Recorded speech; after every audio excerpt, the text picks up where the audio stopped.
Welcome back. As you know, I'm Eli, the computer guy, here for the Daily Blob, narrating America's road trip, quite literally, to hell. Anyways, this is escalating. This is getting a lot worse than I thought it was gonna get. Kind of reminds me, again, I had an alcoholic mom that I had to disown sometime in my 30s, and then she finally died. And I always wondered how bad it was gonna get. And I envisioned how bad her alcoholism was going to get. I envisioned how bad her situation was going to get.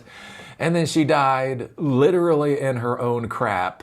And I was just sitting there mopping up the crap my mother died in, going, well, this ended up a hell of a lot worse than I expected. I was not imaginative enough to understand how bad things could get. And I feel a lot like that with the Trump administration. Like, wow, I may just not be imaginative enough. So anyways, we're 4 months, not even half a year into the administration, and the Marines have actually, in fact, been deployed to Los Angeles. They're gonna storm Venice Beach. Great. That's lovely. Anyway, so we have these anti-ICE protests going on in LA right now. So the Trump administration, Trump has sworn to get rid of all of the rapists and the murderers and all of those kind of illegal immigrants. And to get rid of those kind of illegal immigrants, he's sending in jackbooted stormtroopers to round folks up at Home Depot. Because, that's where they all hang out. Anyway, so he's sending people in. There's now a quota. 3,000 illegal immigrants need to get arrested every single day. So that'll come out to quite a few per year.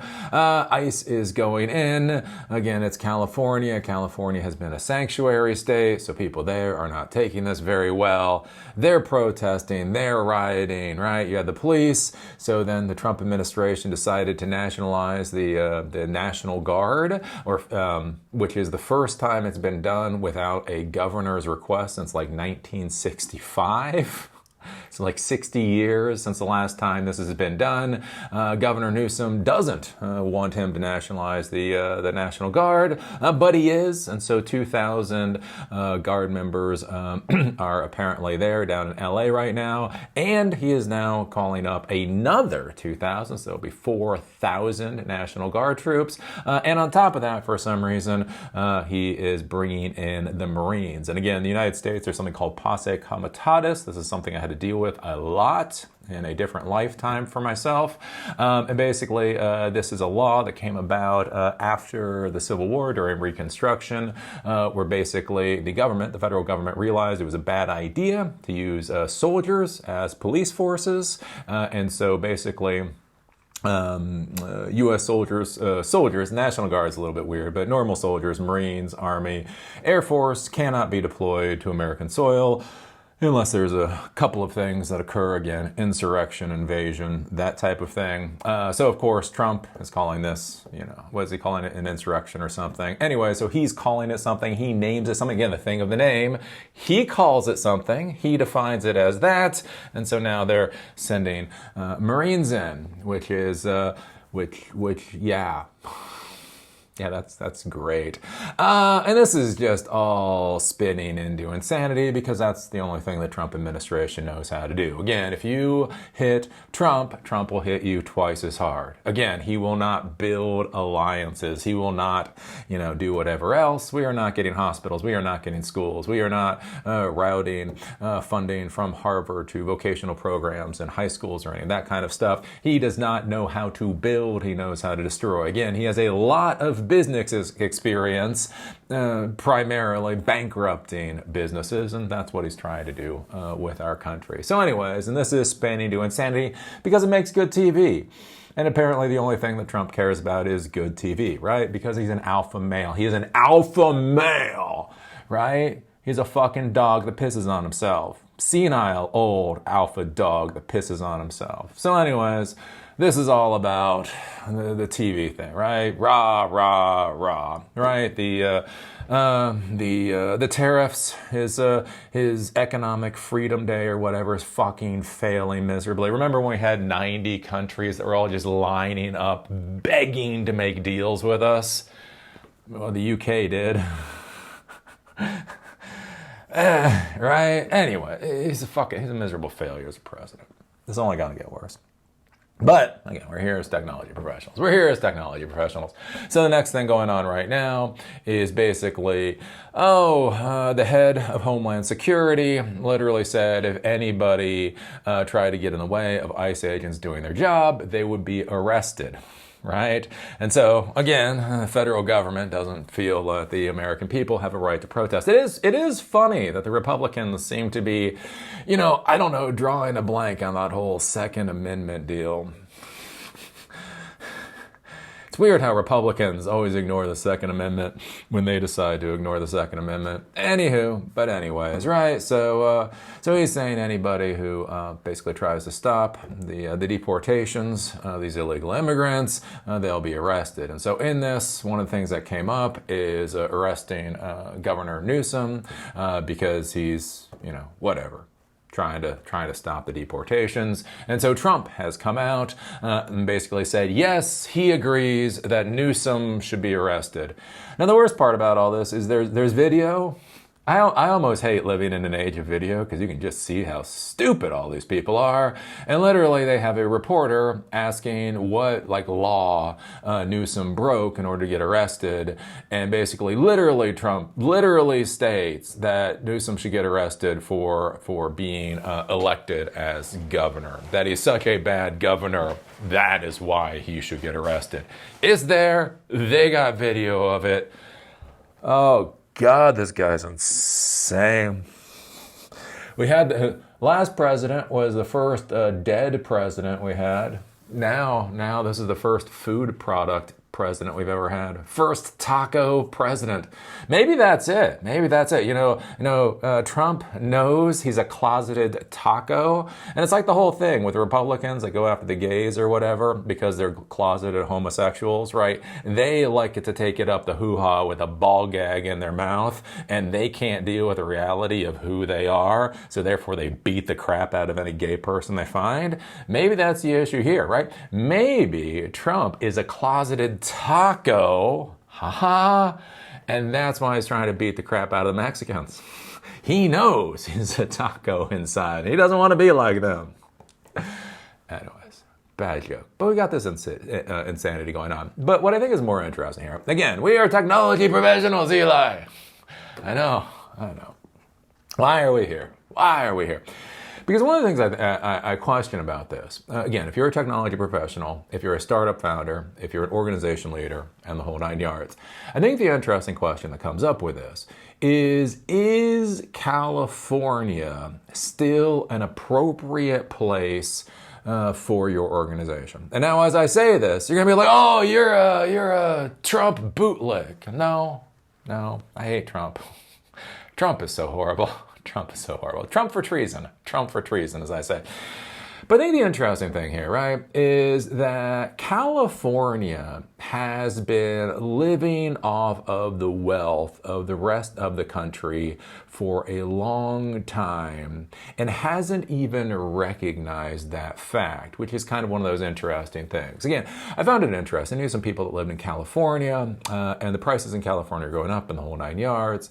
And so I asked them about leaving California, right? They had jobs, they could leave California, blah, blah, blah. And literally they said they didn't know if they could live in another state because it would be different from how Californians think, right? The idea that Californians are kind of morally superior to the rest of us. It wasn't like, hey, why didn't you move from California to Texas? This was long before that, whatever the hell's going on. It was like they couldn't imagine going from California to fucking Vermont or something. Like the Vermonters were like, right? So anyways, I thought it was interesting because, again, if you look at California, it's an utter crap show. It literally is a dystopia. The winners have won a lot, and the losers are just getting the hell run over them, right? The highest homeless rate in the country. Again, the fact that at one point they had a bubonic plague running around. They have rats in LA. Again, they've got the wildfires. They've got the droughts. They've got the electricity issues. They've got so many issues in California, and yet the Californians think that they're doing it right, which is literally bizarre. I mean, again, I cannot imagine moving to San Francisco. And the reason I say that isn't because of the gays or the blue hairs or the politics. It's the human crap on the ground. The last few times I've gone to San Francisco, it's a beautiful skyline. If you look at the skyline, it's amazing. Just don't look down. Don't look down, right? But yeah, they all think that they're doing it right. And they not only think that they're doing it right, but they think they're doing it right because they built it, right? California is superior because the California way is superior. And again, the funny thing with this is basically the rest of the country has been throwing a tremendous amount of wealth at California for a long time, and California is built off of the largesse of the rest of the country.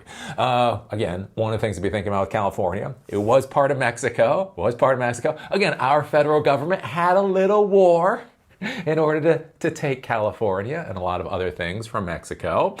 So that was the first thing the federal government did. And then with the gold rush and all that, sending all the people out there. And then at one point with California, the route to get to California before the Transcontinental Railroad was there was to go all the way around South America or through the Panama Canal, that kind of thing. And so the federal government put a lot of money and energy into basically trying to coalesce, make sure that California was a part of the rest of the country because they didn't want to lose California. If you look at military bases, if you look at government's institutions, if you look at factory work and all that kind of thing, there's just been a tremendous amount of money that the federal government and the rest of the country has put into California to make California what it is today. And then if you look at it, right, again, with their tech companies that they've built, right? Because they are the important ones, right? Google is significant. All the web developers around the world that actually create something that makes Google valuable are irrelevant. Again, remember in Silicon Valley and in California, they have a problem with slaveholders. Californians have a real problem with slaveholders. It's a bad business model. If you own a slave, you have liability for that slave. You've got to buy the slave. That means you've got to take your assets and actually put that into purchasing a slave. You have to make sure that the slave gets fed. If the slave gets hurt, you have to make sure that they get cared for in some way. You got to give them housing. You got to do a lot of this stuff, right? Buying a slave introduces a lot of liability into your business model. And the Californians say, hell no to that. Right? What if you just get all the value of a slave, but then you don't actually accept you don't accept the ownership of the slave? Oh yeah, we're just going to have you do all this work, but we're not going to be required to do anything for you, right? Again, what California has been doing, what Silicon Valley has been doing for the past couple of decades, is basically driving the value of a human being down to below zero, right? And again, if you look at it, using Facebook, using Google, and it's not just like Facebook and Google, like the search engine. Like if you use AdWords, like back in the day when I used AdWords, my AdWords account would simply be suspended every once in a while for a week or two. Why? Who the hell knows? Who the hell knows? And even though I spent tens of thousands of dollars, hundreds of thousands of dollars at the end of the day on AdWords, it didn't matter. You can spend hundreds of thousands of dollars on a product from Silicon Valley, and they want you to know that does not mean you have any value in the eyes of Silicon Valley, because you understand. Silicon Valley and Californians are a superior people, right? They will look down on the rest of the country, right? At the exact same time, they have the massive homeless population and all this kind of stuff because they know that they're superior. But the important thing with that, again, these Silicon Valley companies and all that kind of stuff, it is the wealth, right, and everything from the rest of the country. Facebook is valuable because of all of the content that everybody else in the country and the world creates for Facebook.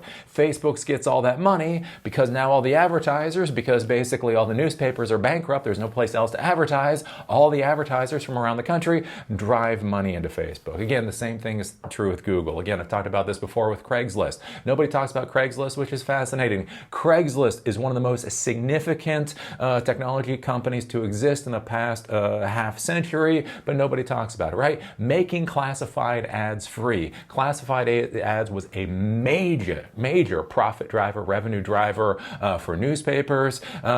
Craigslist comes in, basically makes classified ads for free, and that's one of the things that destroyed newspapers around the country, right? And so that's the thing with Silicon Valley. That's the thing about California. They take. What they create with what they take destroys the industries from the rest of the country. And then they sit up and start talking about how superior they are, right? Well, here's an interesting question, right? And they've got lots of problems. Again, one of the interesting things being here in Asheville is the whole idea of California refugees. Now, don't get snarky about it. Don't get sniggery about it. California refugees. I kind of thought that was a joke. I kind of thought that was like a MAGA anti-woke joke before. Until, moving to Asheville and we got inundated with California refugees. And you know how I know they're California refugees? Because they call themselves California refugees.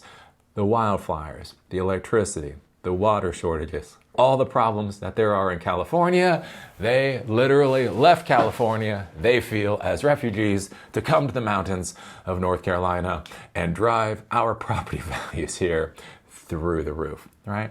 So the interesting thing about this, right, is when you start looking at it, California already has significant issues. Wherever you are at the political spectrum, again, wildfires suck, electricity issues suck, drought sucks. This isn't politics, right? There's all of those kinds of issues.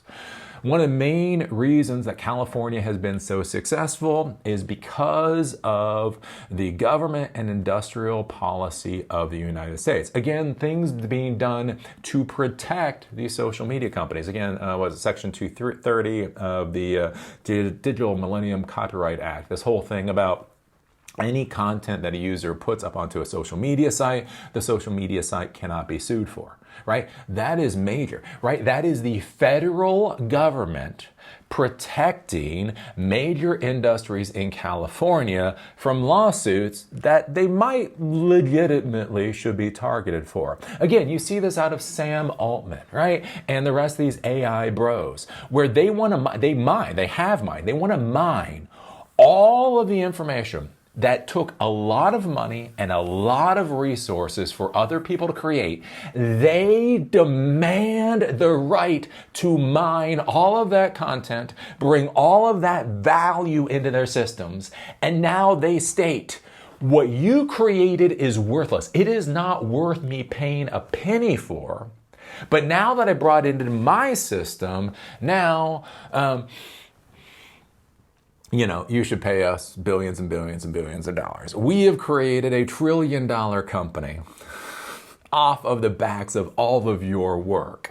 We should get all of our equity. You should get absolutely nothing for it, right? And if you look at this, one of the things that I think is kind of curious and interesting to question, now that we have the Trump administration, and the Trump administration, literally all they know how to do is hit. And again, right or wrong, however you feel about MAGA or anti-MAGA or whatever, right? All they know how to do is hit. And you have California that already has major significant issues, right? Before, when the Biden administration was there, they already have major significant issues. And they're profiting off of the wealth of the rest of the country and the largesse of the rest of the country. What I think is kind of interesting to think about here is what happens to California when Trump intentionally tries to destroy California. Again, pull funding, that type of thing. Again, what we see with Harvard, right? With Harvard, he pulls $4 billion in grants that had already been cleared. They don't get that anymore. Then he tries to ban them from having any international students, right? That's a third of their student base, right? He is going after Harvard to tear Harvard to the ground, right? He's not worried about creating vocational programs or anything else. He's trying to tear Harvard to the ground because Harvard did not slobber over his ring. So you have Newsom and you have California, you have the riots right now. They definitely do not want to slobber over Trump's ring. And so an interesting question then happens. Again, we have over 3.5 years. It's not 3.5, it's over 3.5 years of the Trump presidency. What happens when California becomes the target of the Trump presidency? And basically by being the target of the Trump presidency, not only is it sending ICE and all that kind of stuff in there, it's literally to do things such as pulling funding, right? At what point is California no longer as viable as it once was? Again, when you think about industrial policy and you think about national policy, why was Detroit Detroit and why did Detroit get destroyed? Right? Again, the factories were already there, the facilities were already there, the workers were already there. How did Detroit become the Detroit? Right? Because Ford set up the manufacturing plants, other companies set up the manufacturing plants, they had that area. Again, the unions came in, unionized labors, got people, middle-class lives, the whole 9 yards. And basically what happened is as the country got built up, as transportation links got better, as the unions wanted more and more money, the CEOs realized they could go down to the southern states, they could go to places like South Carolina and basically build factories and they wouldn't have to have unionized labor, right? And so the states, South Carolina, a lot of other southern states, they gave tax breaks, they gave tax incentives, right? So basically the country changed, the global incentives changed, the industrial policies changed, and now Detroit is simply Detroit. Again, when you look at it like with Silicon Valley, why is Silicon Valley Silicon Valley? Again, you think about things like Stanford. Well, Stanford is there. But again, look at what Trump is doing to Harvard. What if Stanford starts getting its federal funding pulled? What if Stanford literally becomes a target of what Trump is going after? How much destruction can be done there? Again, with international students, right? He's trying to kick out 277,000 Chinese students. On top of that, right, any other international student that isn't a bootlick, right, he demands, right? That's the thing about being a free people. A free people in a free country demand that any foreigners come in, lick our boots, because that's what freedom is about. Right? Again, any international student that's not a complete and utter bootlick is going to get chucked out the door. On top of all these other, anti-immigrant policies. Think about this with California. Again, if he's really going after the illegal immigrants there. And again, they are illegal immigrants. You're like, well, that's not a crime. Yes, it is. They're not criminals. Yes, they are. Yes, they are. You crossed into the United States illegally. That's a crime. You're a criminal. You continue to remain in the United States. That's a crime. Again, how you deal with it, I would argue, don't send in the goddamn Marines. Marines have nothing to do with this. Again, it's called appropriate tasking. That is not an appropriate tasking for the dogs of war. Right? When you want to go take over Greenland, God help me, that's what you use the Marines for. You don't send them into fucking LA. But anyways, but think about it, right? Think about how many illegal immigrants are in California. And think about, again, with Newsom standing up to Trump. And again, there's this weird thing. Yeah, this is what I hate with all these politicians. Newsom and the Democrats are idiots. Trump is an idiot. They're all trying to alpha dog each other. They're all like lifting their legs and peeing on each other. I just like some human beings as politicians again. Can we have a human be a politician again? That would be lovely. But anyways, they're all trying to be alpha dogs, right? Trump is trying to be the alpha dog, and Newsom's trying to be the alpha dog, and Carrie Bass is trying to be the alpha dog, and everybody's trying to be the alpha dog of this. The interesting thing, though, is again, like think about this from a practical standpoint. What happens if Trump just focuses ICE on California, right? How many illegal immigrants are in California? And now you sit there and you go, well, Eli, you agree that they're criminals. Eli, you agree that they're criminals, so kick them out. Who the hell cares? There's some practicality to this crap, right? Again, think about this. When they're rounding up 3,000 people a day, he wants 3,000 people a day arrested. That's 3,000 beds that were being paid for by hook or crook that are now going to be empty. That is 3 meals a day. That's 9,000 meals that would be eaten on the private market that are not going to be eaten. Again, all the fun stuff and transportation and everything else, that is going to get ripped out of the economy, right? And think about it. Think about this hammering. And then beyond that, again, there is the real issue. Again, as Pelosi said, who's going to mow your lawn? If you don't have an illegal immigrant that you can keep on a chain out back, who's going to mow your lawn? As a Democrat, Nancy Pelosi said. God bless her. God bless. She's honest. You asked for an honest politician. Pelosi's honest. Fuck, she's honest. Anyways, right? But think about this again in California. Again, you don't really think about it, but with lawn mowing and all that kind of stuff, think about all of these tasks that are done by people. And then think about 3,000 people a day being removed from that market. And again, if you start focusing on California, what if the predominant amount of those 3,000 people are coming from California? Again, you start thinking about, again, at first it seems like lawn care or whatever, but you've got lawn care, you've got construction, you've got child care, you have all of this kind of work that needs to be done. You start ripping that out of the system. At what point does California stop being viable? When did Detroit go from Detroit to whatever the hell it is now? Right? There is a movement. Right? 1950s, Detroit was Detroit. 2025, Detroit is Detroit. Like, where was the tipping point there? And I think that's what I'm kind of curious to watch, because the rest of this is just insanity. Again, honestly, again, like I say, when you take a look at this, my opinion is the Democrats are being dumbasses. Again, the Democrats want to flex their muscles. What's really weird, again, I've talked about this with BLSM. I am a proud supporter of BLSM. What's that? Black lives should matter. They don't, but they should. I believe they should.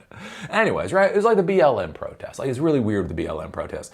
So again, Trump gets inaugurated, and all of a sudden there's pussy protests or whatever. There's Black Lives protests. Everybody's like, yeah, right? And it's weird. It's like before. It's like in 2015. It's like somehow in 2015, police officers were just ever so lovely to the African Americans in this country. And then as soon as Trump got elected, it all went to hell. But do you notice that? Right, there was the resist movement. Like, it was literally even in Meetup, right? So again, I've used Meetup for years, and it was one of those weird things. You open up an app at some point, and you're like, what the hell is this? Literally, after Trump got elected, there were resist meetups, and it was advertised on meetup.com, and you would open it up, and there were all these meetups for resist, right? All over the country. Right? And then BLM happens, right? George Floyd happens in BLM, right? And everybody's fighting for a better America. Which, again, generally I'm fine. You folks know me. Generally, right? Again, adequate early childhood education in the inner cities. How about that? A couple less Molotov cocktails and a few more coloring books for kids in the inner city. But anyways, right, overall. But I thought was the most interesting thing was Biden got elected. Right? So you have the police organizations we have. We have the court systems we have. We have the military industrial complex. We have all that kind of stuff, right? 1 minute Trump's in office and everybody's like, resist! Fair enough. Fair. Just put that on the table. Fair. And then Biden comes into office and then you notice all that disappeared. The BLM protests disappeared. The Me Too protests disappeared. It was weird. You get this really old white guy that acts very inappropriately towards young women and then says, oh, in the past, women were okay with this. Again, oh my God, listening to any of these people just drive you nuts. Anyways, right? You get him into office and then all of a sudden, it's like, oh, we're back to utopia. It was like this idea, right? Black people had it good before 2016. And after 2020, black people are back to having it. It was just the fascists during this 4-year time period, right? Which was idiotic. Again, the interesting thing with the Biden administration, again, it makes you laugh. So the Biden surrogates, Morehouse is this historically black college. Anyways, they were going to Morehouse, and the people there were like ever so unimpressed with Biden. They're like, Biden came into office, and again, like, what the hell has he done? Seriously, the 4 years Biden is office, black people had a problem in 2020. What problems he solved? I swear to God, you heard this one surrogate for Biden, and he said, well, Biden made it illegal for federal law enforcement to put people into chokeholds. That was it. Done. Hey, Biden outlawed the use of chokeholds by federal law enforcement, so that's why you should vote for him. Jesus Christ. Anyway, we live in the stupidest timeline. So, but that was the thing, right? But they just felt, no, if Trump is in office, you need to resist. And when Biden is in office, you should think everything's good. When the fact of the matter, not a lot changed between Trump and Biden, right? And so what I get frustrated with now is, again, you see California, and again, with the with the ICE raids and all that kind of stuff, is again, you see that resist again, right? The Biden administration was still arresting and chucking a tremendous number of illegal immigrants, right, out of the country. But that wasn't really being resisted against. Again, we still do not have a good immigration policy from anybody. Again, this whole thing with illegal immigrants, right? We have been talking about this in the country since I was in high school. And when I was in high school, this was dinner table conversation. We are literally, 1990? How long ago was that? That was a while ago. Is that 35 years? 35 years, the dinner table conversation is coming up with a policy for illegal immigration. Democrats, Republicans, none of them actually care about coming up with a good policy. They just want to use this to browbeat the hell out of the other side. And so again, my personal opinion on this is I think they can all get buggered. Newsom can get buggered. Trump can get buggered. The whole 9 yards. But I do think it's kind of this interesting question of what will happen to California if it is truly in the crosshairs of Trump. All the federal money that goes to California, all the federal support that goes to California. Just in general, from a national standpoint, how many resources get dumped into California. And the fact that that is all taken for granted by the Californians. They do not realize how much California quite literally strip mines the rest of the country for our wealth. They just think it's their divine right. What happens when you have a president decide to disabuse them of that particular notion? So anyways, that is my question for the day. It's something for you all to ponder. Again, I'm not sure I showed you this. Again, from Fox News, from Fox News. Trump gives blunt response to Newsom daring Homan arrest him. I would. So yeah, Trump is talking about arresting a governor of a state, which is a hell of a thing. 4 months. Sending Marines on American soil. 4 months.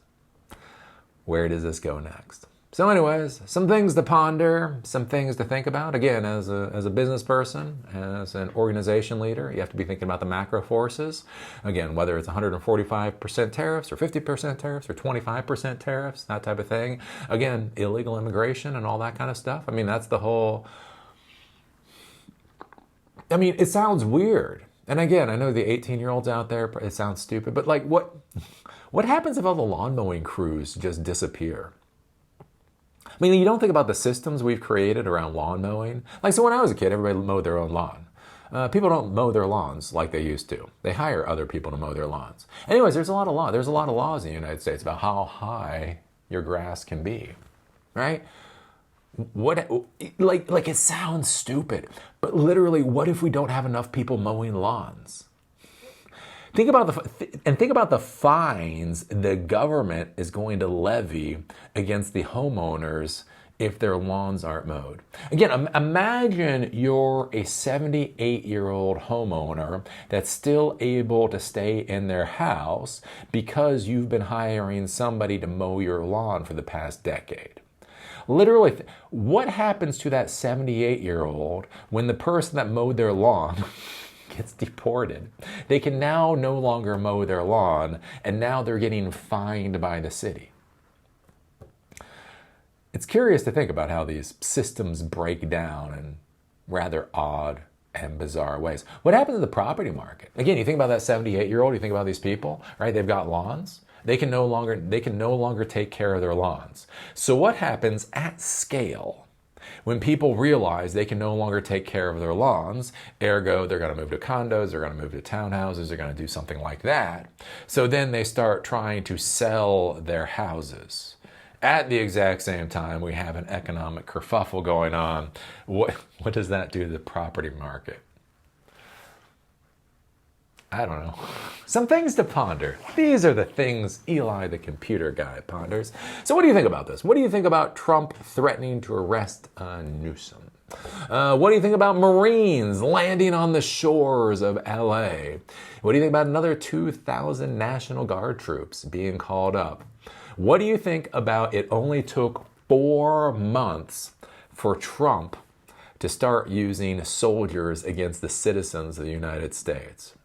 And where does it go from here? Where does it go from here? Would you feel comfortable with your organization in California? Again, even before Trump, even before, if you look back to January 15th, all right, January 15th, right, you already had wildfires, you already had drought, you already had electricity issues, you already had all the homeless issues, you already had all these issues. And now you're going to have the Trump administration literally putting California as a state in their crosshairs. Is that a macro force that your organization can weather? I don't know. Well, put your thoughts below. And with that, see y'all later.